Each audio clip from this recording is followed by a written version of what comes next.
આકાશવાણી અમદાવાદ વડોદરા પ્રાદેશિક સમાચાર હેમાંગીની સોનારા વાંચે છે. પ્રધાનમંત્રી નરેન્દ્ર મોદી આવતીકાલે ગુજરાતની મુલાકાતે આવશે. તેઓ ગુજરાતમાં 85,000 કરોડ રૂપિયાથી વધુની વિવિધ વિકાસ યોજનાઓનો શિલાન્યાસ કરશે. મુખ્યમંત્રી ભૂપેન્દ્ર પટેલે આજે સાબરમતી આશ્રમ ખાતે આવતીકાલે યોજાનારા આશ્રમ ભૂમિ વંદના કાર્યક્રમની તૈયારીઓની સમીક્ષા કરી હતી.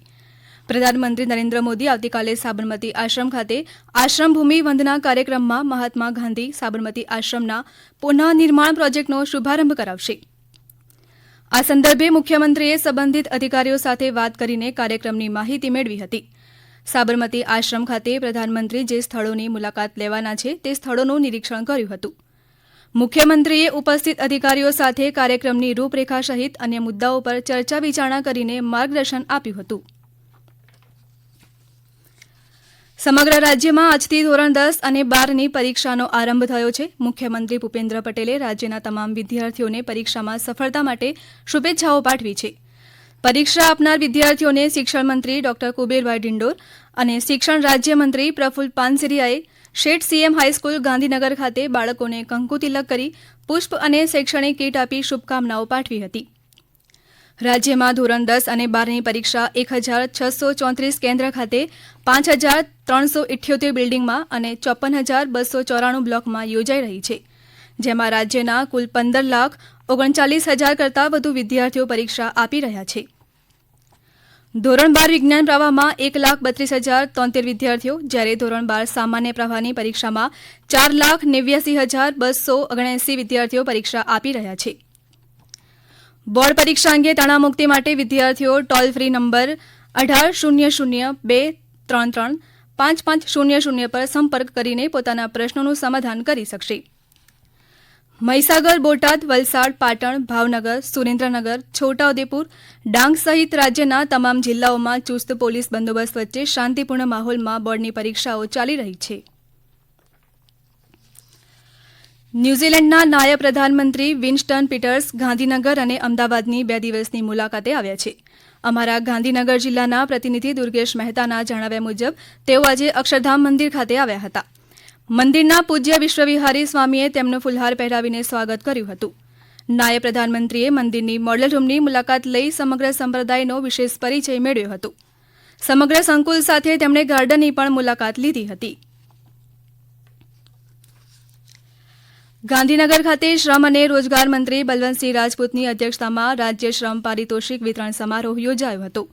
આ કાર્યક્રમ દરમિયાન મંત્રીએ શ્રમિક અન્નપૂર્ણા યોજના અંતર્ગત રાજ્યમાં 7 જિલ્લાના નવા 12 કડિયાનાકા ખાતે ભોજન કેન્દ્રોનો તેમજ આઈટીઆઈ ગીરગઢડા અને આઈટીઆઈ પાવી જેતપુરના નવનિર્મિત ભવનનું વર્ચ્યુઅલ લોકાર્પણ કર્યું હતું. આ સાથે જ તેમના હસ્તે શ્રમ વિભાગ હેઠળની વિવિધ યોજનાના લાભાર્થીઓને સહાય પણ આપવામાં આવી હતી. આ પ્રસંગે બલવંતસિંહ રાજપૂતે જણાવ્યું હતું કે ભારત આજે વિશ્વની 5મી સૌથી મોટી અર્થવ્યવસ્થા બન્યું છે.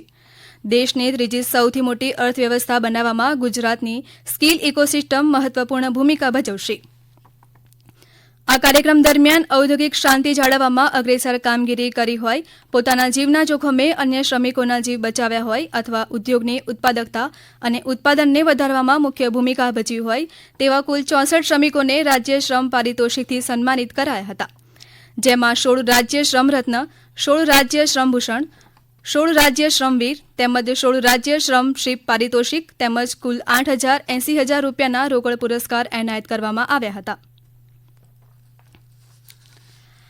ગાંધીનગર પ્રદૂષણ નિયંત્રણ બોર્ડ ખાતે આજે સિટી બ્યુટી સ્પર્ધામાં રાજ્ય સ્તરે વિજેતા થયેલા મહાનગરો અને નગરપાલિકાઓ માટે શહેરી વિકાસ વિભાગના અગ્ર સચિવ અશ્વિની કુમારના હસ્તે એવોર્ડ વિતરણ સમારોહનું આયોજન કરવામાં આવ્યું હતું.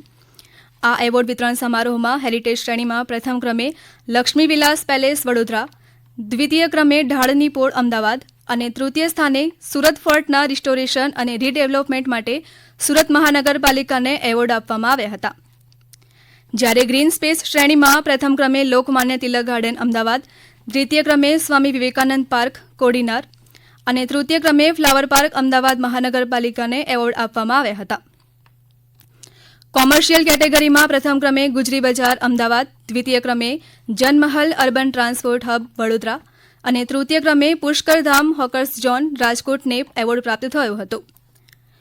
વોટરફ્રન્ટ કેટેગરીમાં પ્રથમ ક્રમે સાબરમતી રિવરફ્રન્ટ અમદાવાદ, દ્વિતીય ક્રમે ગોપી તળાવ સુરત અને તૃતીય ક્રમે કાંકરિયા લેક ફ્રન્ટ અમદાવાદને એવોર્ડ પ્રદાન કરવામાં આવ્યો છે.